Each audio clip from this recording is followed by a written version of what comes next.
maybe what we could do for our Uptown Association meetings.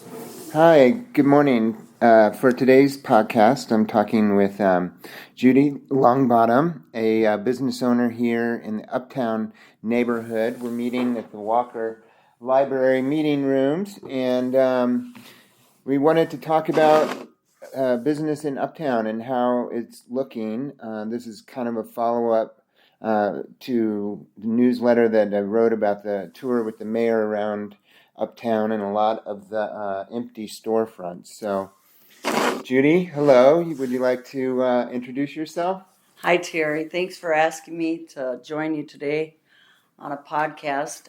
My name is Judy Longbottom. I own two UPS store franchises. One of them is located at 28th and Hennepin, and the other one at 74th and France in Edina. We have been owners of this business since May of 2002. It has rested on 3 locations over the course of those 22 plus 23 plus years. We used to be next to the Uptown Bar when we first purchased it in 2002, which approximately 4 years later that was torn down. We moved to 2751 Hennepin, and now we are at 2801 Hennepin in a newly remodeled Blue Horizon, what our franchisee calls. I still enjoy my business very much. I still love being in Hennepin or in Uptown. There's definitely been some challenges that our business has faced. We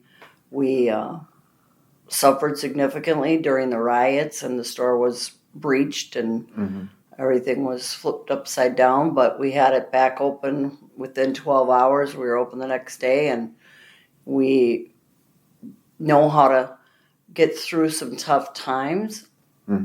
And so I'm always an optimist. You'll always find I'm a person with a glass half full, and always looking and trying to find a path forward to keep things getting back to a sense of normal around here. So 2002, that's over 20 years. So what was it like when you were near the Uptown Bar and you first moved in? Uptown? A lot of similarities to now. We had graffiti. I remember picking garbage up and painting graffiti, and it was an edgier place then. I never felt unsafe. But there's certainly, one of the things I always keep thinking about is I think the perception is that the area has changed so dramatically, and maybe some of the newscasts and so forth make us believe. But for those of us that have made our business life and personal life that this is our neighborhood, for the most part, we still feel completely committed to it, and that there's certainly areas that I'd like to see attention to and improvements, but that there's still such a level of pride and ownership in this area. I often joke that I have the best customers, in comparison to Edina. It doesn't say anything negative about Edina, but I just have always taken a real level of sense of joy in the people in Minneapolis and how they. So have you seen recently I know you love your customers, but have there been fewer of them lately, or has business been good, even? How would you characterize it? Well, the construction phase was a considerable hardship, like it was for everybody on the corridor. I'm really glad that our section has been completed. We had over 30% reduction. Some of the letters that I've written to the city or where I've gone to the city council meetings is to explain that one of the advantages of being a franchise owner is there's numbers that are shared throughout the state. And we enjoyed being in the number 2 spot the whole 20 plus years that we've owned the Uptown location. And over the last 8 to 9 months since construction hit, we were typically 12 or lower. So we really saw a dramatic hit in our financial picture and in the number of customers while we went through construction.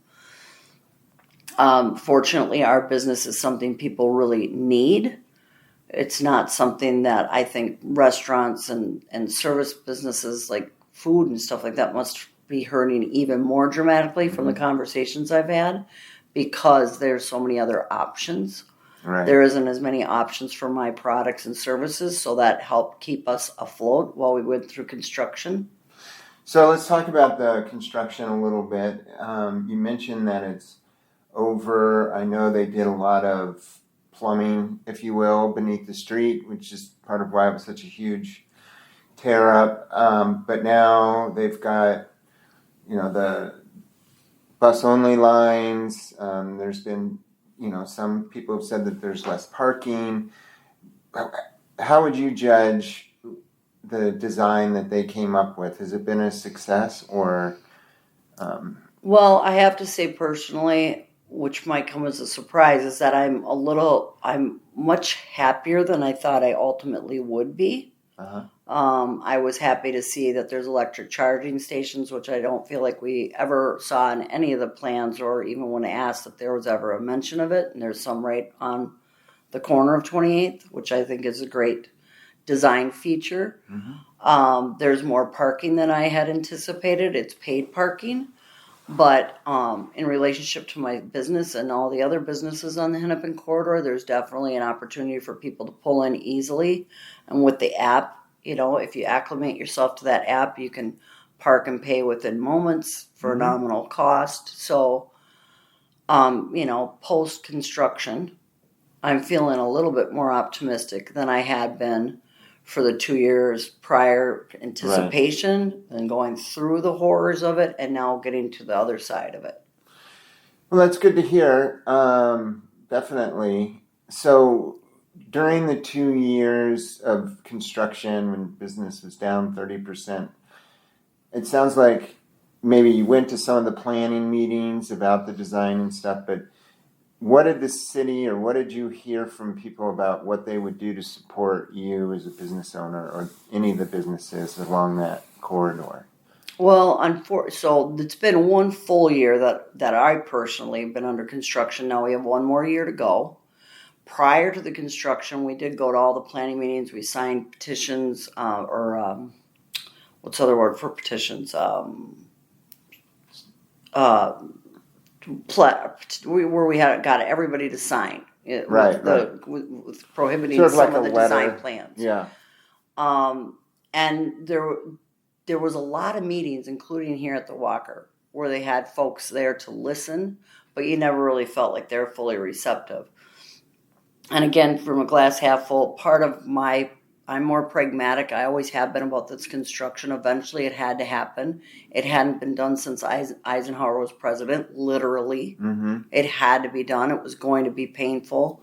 One of the things that I've gone to some of the meetings for Lyndale, and I've said one of the few things they should do differently for that is they got together the Promise Act after the fact. When people on the Hennepin corridor have been hemorrhaging and really in need of help, months and months ago, Senator Dibble got together and included Hennepin businesses that were left out of that blueprint for the Promise Act grant money. So tell me about that. I'm not familiar with the Promise Act. So the Promise Act grant money, there's a portion of the city, some of it Lake Street, etc. You can Google it, look up Promise Act, you can find out all the information you need to know.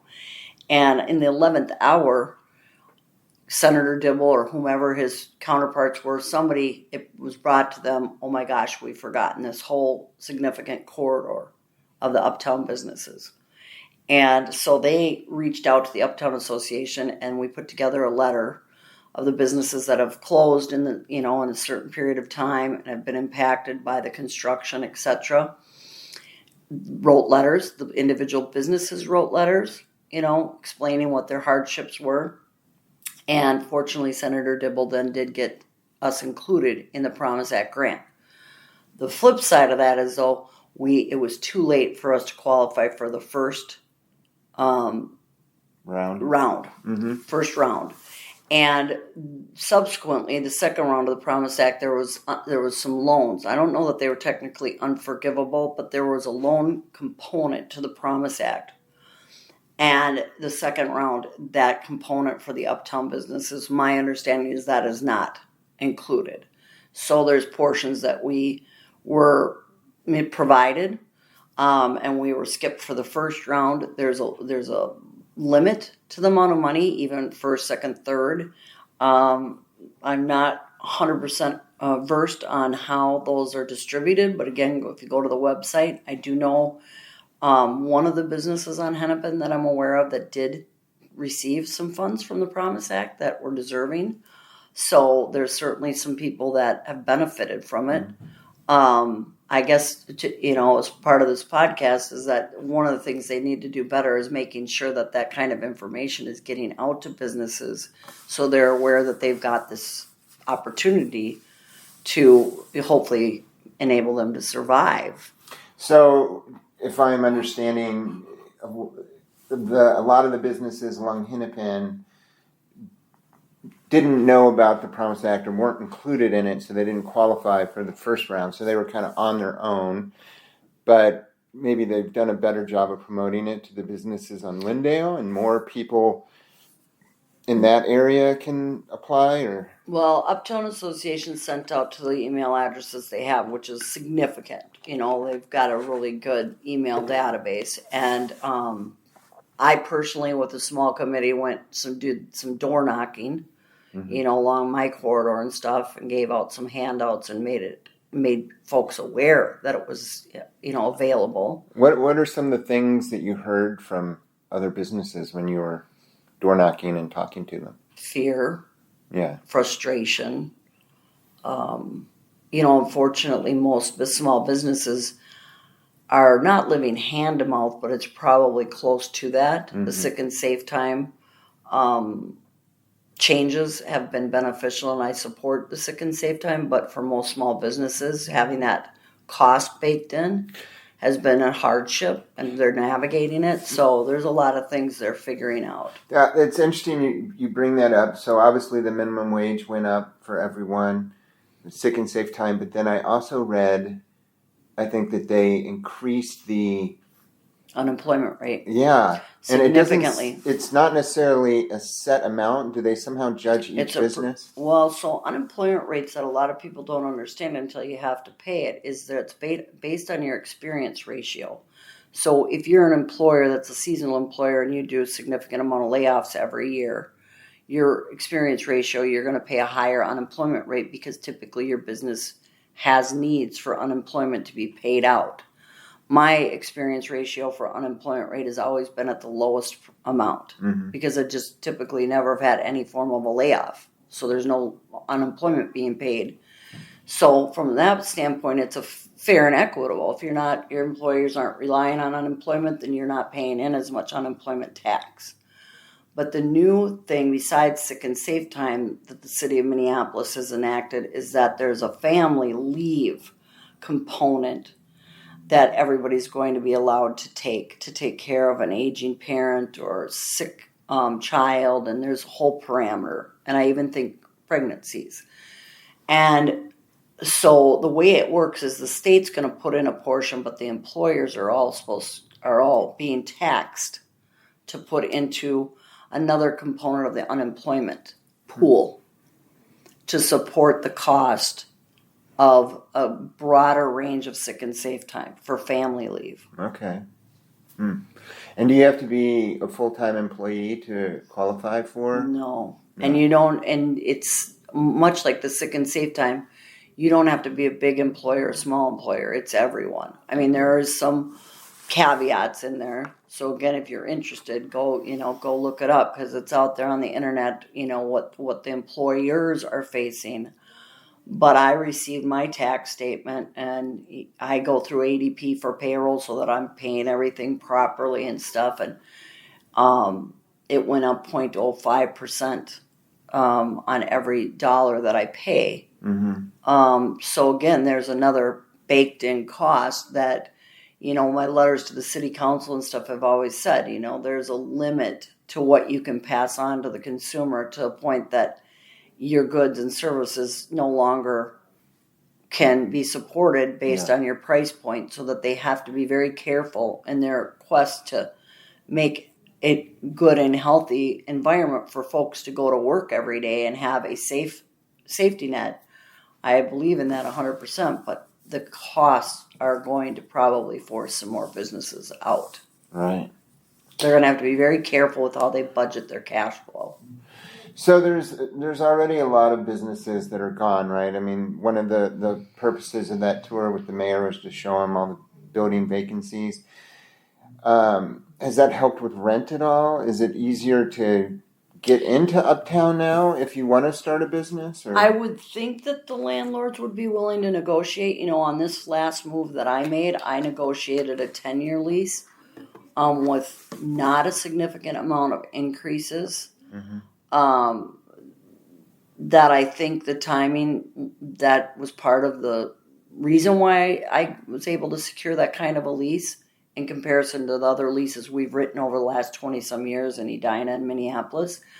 However, the one thing that everybody has to take into consideration too, when you approach a landlord, I've had people make the comment, well, my gosh, they should have a tenant in there, it's better than nothing. But with the kind of taxes, property taxes that they're paying on those buildings, if you lock in a lease at X amount, but it's not covering those costs, it's a tough decision for these landlords to make.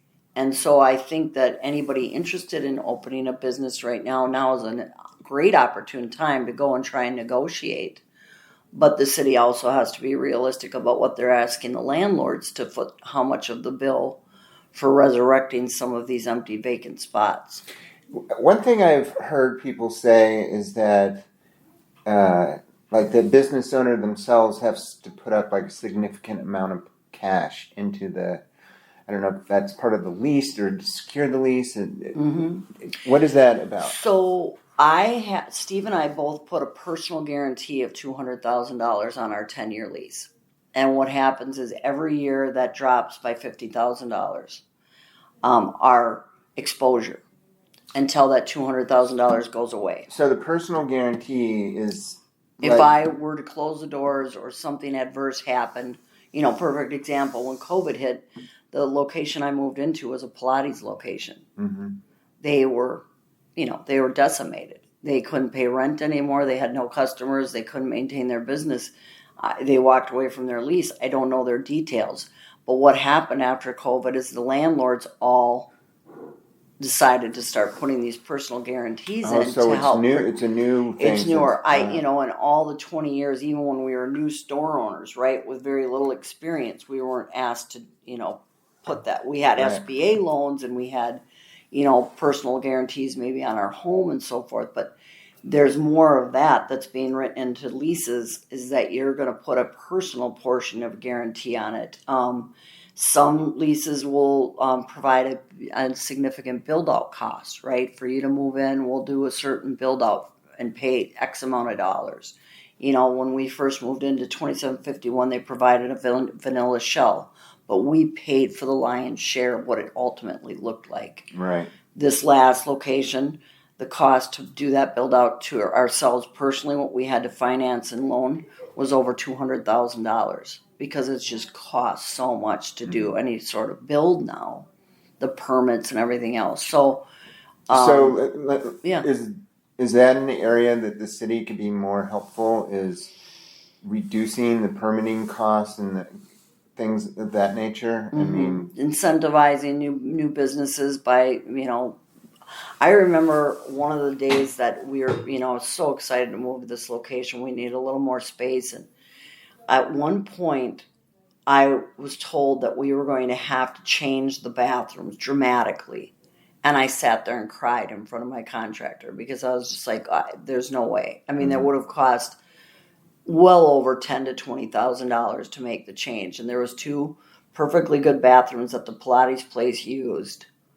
And is this because of a city regulation about them? It was a city regulation, and there wasn't a way for us to get handicapped in, and so there's the permitting issues that make sense when they make sense, and there's usually all permitting is designed for a reason. They're born out of some reason, that of something that's occurred, right? But we're not offering public restrooms to the community. And, the way my store is, it's flat, that if, God forbid, we'd still have the ability to get somebody back there in a handicap capacity. So some of these permitting things are designed with good intentions. Yeah. But my God, it can just bullet and just shatter the potential ability for somebody to get into a business, because I was already at the point where it's like, this is as far as we can stretch. So you mentioned that Scott Dibble kind of helped with these promise grants. When you have a permitting issue, or do you ever try and contact the city? Is there like a business liaison or anybody that kind of helps you when you have issues, or kind of directs you to loans or anything like that? I think there's probably, what I've found out as I've gotten older and been in business longer, there's probably a whole host of things out there for folks to tap into. Unfortunately, I think a lot of us, I don't think I'm alone, believe that, it's just going to come through osmosis. So again, searching that internet, searching for groups. One of the things that my frustrations with city council and stuff is redundancy. So reach out, because more than likely, instead of us building new programs, there probably is something that's been put in place for exactly the kind of concerns that I have. They're nothing new. So if you're in a position that you're concerned, or you're feeling like you're being shut out, or you don't have the answer, then reach out, because I have found city council will oftentimes reply to the letters. I haven't written a ton, but if you write frequently, you will get some type of response. Mm-hmm. But I don't have the answer to that for the permit. But there's probably, hopefully, some people out there would be willing to help. I just relied on my contractor, who I knew for a long time, to help me navigate. And he certainly did help with the whole bathroom issue and stuff.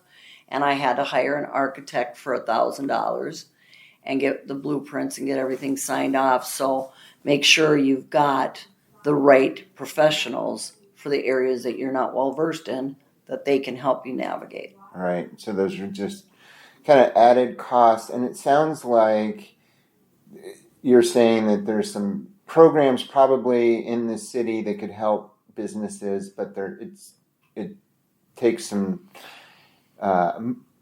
research. Seeking. Yeah, research. So it's, maybe it would be helpful if there was some sort of business office or business liaison that you could go stop to. in and say, what could you, one of the things with the Labor Standards Board that I was opposed to it is that the redundancy of a lot of the things. They wanted to have an office that could mentor small business owners, and SCORE has been around for decades as a volunteer group that anybody can contact SCORE if you're curious about how to do QuickBooks, or a whole host of other things that you might not be great at, or you're worried about how you're going to deal with your payroll or stuff. You can contact SCORE. They'll put you in touch with somebody that's a mentor that'll help answer all your questions. I do believe that part of, in the quest to try and do good as we become new in our posts or positions in a political or otherwise, is a tendency to want to build something new that you believe is missing. And so to also look under the hood and not be redundant and see if there's already something there that you can give folks that are looking for it an answer, So when you wrote the letter, you mentioned that it was sort of part of the Lake Street Association. Are there neighborhood associations or business associations that are sort of not part of the city per se, but they're part of the community that are helpful? Yeah, I've always been a paid member of the Lake Street Council and Uptown Association, and I believe as a small business that is a very good first step. One of the reasons I love being a franchise owner is we meet monthly as a group of store owners, and so you can share strengths and you can learn a whole lot from one another. Same holds true of your local Better Business Bureau or any other of those umbrellas. Seek them out, because that's what they're designed to do, is to be a resource for you. Mm-hmm. So I believe Uptown has like what they call a special services district, and I've read different suggestions that it become more of a business improvement district, like a bid. So do you have any thoughts on, like, first, I guess, how is it going with the special services district? Do you see an impact in the area, like Well, the beauty of the special service district is it's something that's always been there that most folks, including myself, don't really even know that it's working behind the scenes for you. Mm-hmm. They're typically the group that's hanging the Christmas lights and putting the garbage cans out there and doing this plowing, that kind of thing. So in a sense, you have to pay, I don't know if it's an extra tax or fee into that district. There's a budget that the SSD gets from our city Mm-hmm. for an area, and it'll have a footprint, so to speak. It'll have boundaries. So special service district will be for this area, cover this, and have a budget of this amount. And then there's a special service district over by Lyndale area, so forth. So it's run by a board, and it's worked beautifully. And the reason why I believe that BIDs are getting more discussed than they ever have in the state of Minnesota is because we really hadn't had a need for it until the last 4 or 5 years, where cities are struggling on how to reimagine themselves, how to fill the vacant spaces, how to impact crime, all those big problems that people just can't quite wrap their hands around. And there's controversy that some people feel that BID isn't the path forward, and that there's a potential increase in taxes, which that brings a lot of concern for folks. However, my little recap of a BID is, a BID was born, my understanding is, originally in New Orleans because they were competing with malls. And where malls you went, it was safe, clean, there was security that was visible, and New Orleans was facing a crisis in their streets of how do we get people back, right? Mm-hmm. And so they developed a business improvement district, BID. And there's tax funds that the city diverts, just like they do for SSD, and then there's a board that is in charge of the BID, primarily, hopefully, small business owners or property owners, that then discuss how those funds are going to be distributed on making sure, a great example is DID, Downtown Improvement District. If you go downtown for a Twins game and stuff, you'll see ambassadors with jackets and walkie-talkies. I think one of the differences between the two different kinds of things is that with the business improvement district, like the property owners and the business owners put money into it, the fund directly, and they get to decide how it's spent. Whereas with the special services district, it goes to the city, and then they kind of decide. It still is money that the businesses and so forth pay through their taxes, but then the business improvement district fund is checks are written directly from the city of Minneapolis. So it isn't the businesses putting it into a bank account and then they have direct access to that fund. It's still a component where that money is shifting hands through our government, so that there is some transparency of where the money's coming in and where it's being distributed back out. And there's if they're set up the way they're intended, there's a bigger budget than what the current SSD budget is. But there's a broader scope of what it can and cannot do. So there's limitations to what SSD can do as far as security and but you're putting activations and stuff. Where BID, there's broader scope of what you can do with those funds. So it sounds like you think it's a success, right? This special services district right now? Well, it's well known and well used in many, many, many other states. Wisconsin, I think, has, don't quote me, 26 or 30 or something like that, BIDs. New Orleans, dozens and dozens of BID districts, right? Because again, it's a footprint. It's going to be boundaries that cover this BID area. So in practice, if we were to embrace it in the state of Minnesota, there'd be more.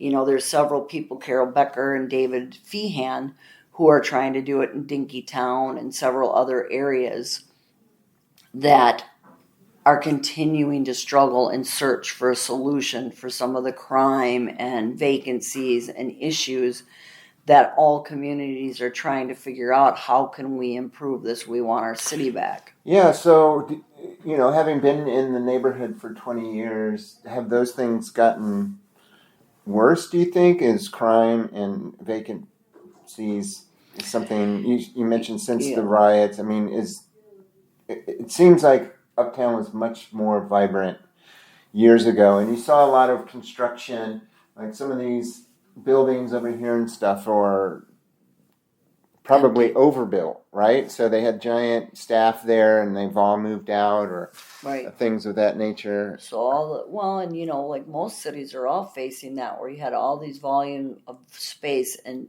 individuals that were filling the restaurants and services and clothing stores and everything else, and without one, without the other, they both, you just can't survive.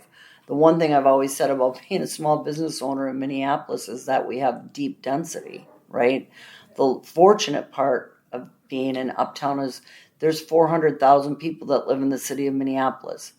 And as sad as it is, and where I'd like to see people from the suburbs and everywhere else come back and embrace Uptown like we all remember, we still have a great density of folks that are fully invested in this area that, for the most part, keep a lot of businesses' doors open. But obviously, there's significant doors that, there was 300 or 400, I think, businesses' names that we came up with when we did the list for Senator Dibble. That's a decimating number. Yeah.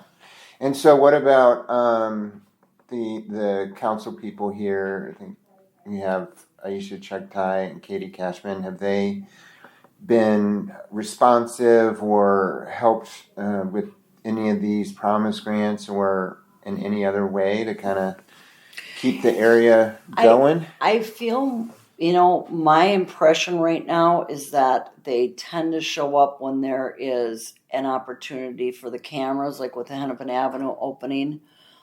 Katie Cashman has come to one of our Uptown Association meetings. She's responded to a couple of my letters and emails. But here's a perfect example. The brand ambassadors, right? Supposedly on the city council budget, we were approved for brand ambassadors, which is another version of the ambassadors downtown, where we'd have folks on the streets answering questions for people and just being a presence on the street so people feel more comfortable coming back, shopping, going to dinner, going to the shows, etc. And I asked at one of the last city council meetings, it was well on over a year ago or more, that there was a $300,000 budget approval for that specific thing. And I said, why haven't we seen it yet? This is a part, as a small business owner, that I don't have the knowledge base, but why does it take so long for something that we obviously need, something that's been promised and something that's been improved, why aren't we seeing people hired and boots on the ground? Right. Why does it take so long? And did you get any? Not the kind of response that you were looking for? Yeah, that I can depend on.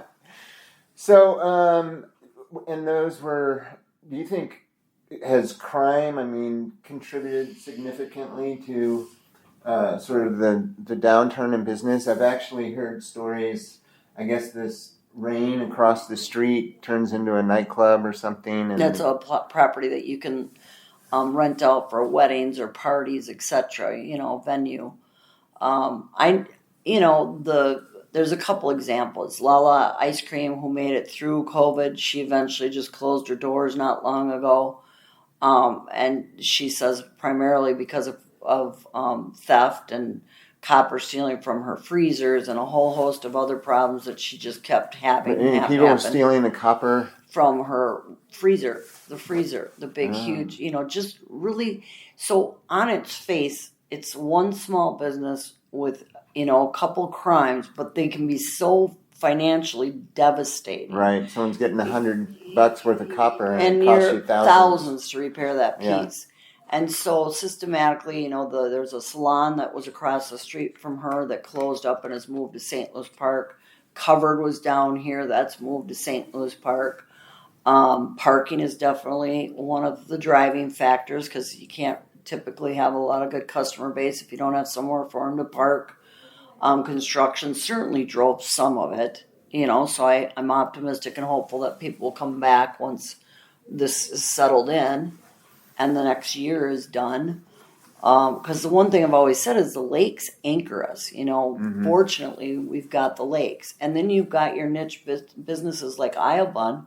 They've done nothing but thrive and survive. And, Mm-hmm. they got walk-up business and they have a good product. So all is not lost, right, in this area. I guess that's the one thing, too, I always want to, say. There's room for optimism and room for improvement. And I also think that all the neighborhood associations, Lake Street Council, Uptown Association, the neighborhood groups who are really very involved in writing their newsletters and doing community action things and getting people to know what's going on in their neighborhood. Southwest Voice is a great new newsletter. Your newsletter. The more people all continue to band together and share information and build community activations and stuff, I think the quicker we're going to see it come back up online and things continue to keep striving towards our expectation of a new normal. Yeah, I mean, one thing, it's great that you how as positive as you are. It was disappointing to see the Uptown Art Fair pull up its roots and rebrand, and I think they're going to be called So Me or something like that. Well, let's hope we do some kind of pivot back. I think that that's a perfect example of an opportunity that it had gone on for so long and was so well known and appreciated, and that personally and emotionally all of us feel like it's a devastating blow because it's so well known that it's just another reminder, like, what did we do wrong? Why is this occurring? But another thing from an activation event standpoint is even Grand Avenue stopped for a moment, a couple of years in a row, etc. Because part of the issue that all these types of events are having is the crazy cost of what never was in the past. The cost for security and the barricades, because you need the cement barricades to prevent people from getting run over, and the kind of things that have sadly happened in all over the United States. So there's the cost associated for that 3-day event and the design of Hennepin, where we wouldn't be allowed to have booths on both sides any longer because of the thing in the middle of the road to get emergency vehicles, etc. So there's components to it that are on the practical but boring side of why such a horrible decision. But I'm still, again, optimistic that a version of it with open streets, etc., can bring Uptown Art Fair back in some fashion. That this was just a pivot to try and keep Uptown Association functioning so that the 2 paid staff people can continue to try and continue to keep building it back up from where it used to be back to where it is.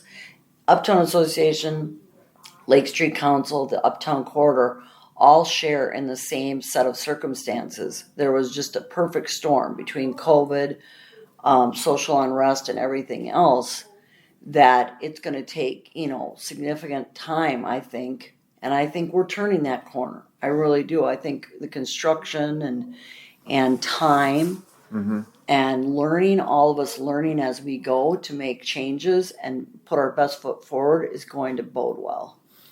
So, how much longer do you have on your lease?